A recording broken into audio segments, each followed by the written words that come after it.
Some of these plants were tired. Leaves were pale. Growth was slow.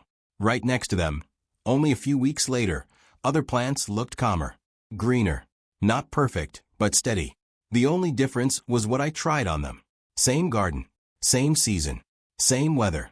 Over several weeks, 10 popular garden tricks were tested side by side. Most of them changed nothing. A few even made things harder. But 3 of them stood out in a quiet way. They did not work fast. They did not look exciting. Yet the plants using those 3 were the ones still improving weeks later. If your garden ever feels slow or stubborn, you are not doing anything wrong. Before explaining why this worked, it helps to understand why so many tips sound helpful but quietly fail. Most garden hacks sound right because they are simple. They promise a clear action and a quick reward. Add this. Spray that. Mix something new into the soil. These ideas feel comforting, especially when a plant looks weak. Doing something feels better than waiting. But gardens do not respond to effort the way people do. They respond to conditions over time. Many popular tips are tested once, filmed once, and never checked again after a few weeks. Some work only in very specific climates. Others help only if a problem already exists. When those same ideas are used everywhere, they often do nothing at all. This is especially confusing for beginners and seniors who are careful and patient. If you have ever followed advice and seen no change, that is normal. Gardening is slower than videos make it seem. Another reason these tricks fail is timing. A plant that is stressed by heat will not respond to extra feeding.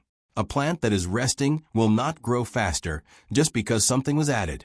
Many hacks ignore where the plant is in its season. They also ignore the soil's history. Gardens remember what happened last year. They remember heavy watering, cold snaps, and long dry spells. A single action cannot erase that. When advice skips these details, it sounds helpful but rarely lasts. To understand what actually helped, everything had to be kept as even as possible. The same types of plants were used. They were planted in the same soil, only a few feet apart. They received the same sunlight and the same rain. No special containers.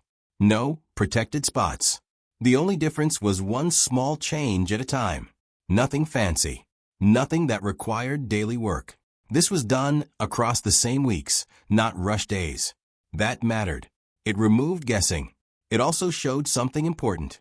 When conditions stay steady, real changes stand out. When they do not, everything looks random. 7 of the 10 ideas did not cause harm. They just did not help. Some added work without adding growth. Some made the soil look better, but changed nothing underneath. A few made plants perk up briefly, then return to the same slow pace. These were not bad ideas. They were simply unnecessary in this garden. Using them would not ruin anything, but they would take time and energy with no return. For many people, especially those who prefer an easier routine, that matters. Gardening should not feel like a chore list. One idea added extra feeding early in the season. The plants did not use it. Growth stayed the same. Another focused on frequent surface watering. It looked helpful, but roots stayed shallow. When warm days came, those plants struggled more. A few tricks were meant to boost plants. They did not boost anything. They just added change.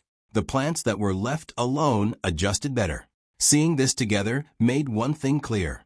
Effort alone was not the answer.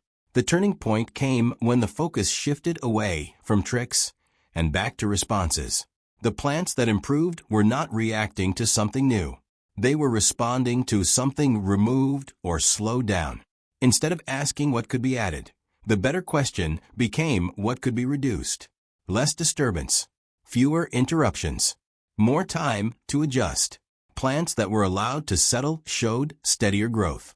Leaves thickened slowly. Color deepened over weeks, not days. This was not exciting to watch, but it was consistent. This is where many gardens improve quietly. Plants are living systems. They adjust gradually. When conditions stay stable, they make small internal changes that do not show right away. Constant changes reset that process. This is why many hacks feel helpful for a short time and then stop. The plant never finishes responding before something else is changed. Understanding this made the results clearer. The first thing that truly helped was simple soil rest. Not adding anything, just leaving the soil surface undisturbed for longer periods.